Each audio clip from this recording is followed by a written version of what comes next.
नमस्कार दोस्तों, आप सबों का स्वागत है क्लास 10th का विज्ञान इंपॉर्टेंट ऑब्जेक्टिव क्वेश्चन। तो पहला प्रश्न देखिए, विश्व में कितने प्रतिशत भाग में जल पाया जाता है? विश्व में कितने प्रतिशत भाग में जल पाया जाता है? तो 70% विश्व में जल पाया जाता है और 30% भूमि यानी मिट्टी पाया जाता है।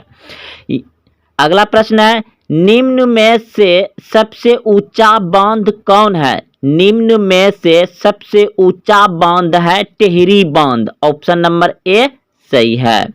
गंगा नदी की लंबाई है, गंगा नदी की लंबाई है 2500 किलोमीटर। ऑप्शन नंबर बी सही है। टिहरी बांध का निर्माण किस राज्य में किया गया है? टिहरी बांध का निर्माण किया गया है उत्तराखंड में, जो सबसे ऊंचा बांध है। ऑप्शन नंबर बी सही है। उभलिंगीय जंतु कौन नहीं है? उभलिंगीय जंतु कौन नहीं है? मछली। ऑप्शन नंबर डी सही है। यूरो 2 का संबंध है, यूरो 2 का संबंध है वायु प्रदूषण से, वायु प्रदूषण से यूरो 2 का संबंध है। प्राकृतिक चयन का सिद्धांत किसने दिया? प्राकृतिक चयन का सिद्धांत दिया था डार्विन ने। ऑप्शन नंबर सी सही है। सीएफसी है, सीएफसी है क्लोरोफ्लोरोकार्बन। ऑप्शन नंबर ए सही है। सीएफसी का फुल फॉर्म क्या है? क्लोरोफ्लोरोकार्बन। ऑप्शन नंबर ए सही है। मृत शरीर को पचाने वाले जीवों को कहते हैं, मृत शरीर को पचाने वाले जीवों को अपघटक जीव कहते हैं। ऑप्शन नंबर बी सही है। वनों की अधिक कटाई का परिणाम होगा, वनों यानी कि बाग बगीचे जंगल झाड़ की अधिक कटाई का परिणाम क्या होगा? उपयुक्त सभी। ऑप्शन नंबर डी सही है। वनों की अधिक कटाई का उपयुक्त सभी यानी कि कम वर्षा होना, भूस्खलन होना, भूमि अपरदन तथा बाढ़ आना।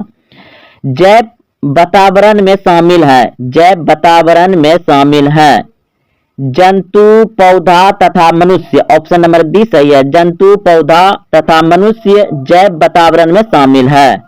विश्राम की अवस्था में मनुष्य का हृदय 1 मिनट में कितनी बार धड़कता है?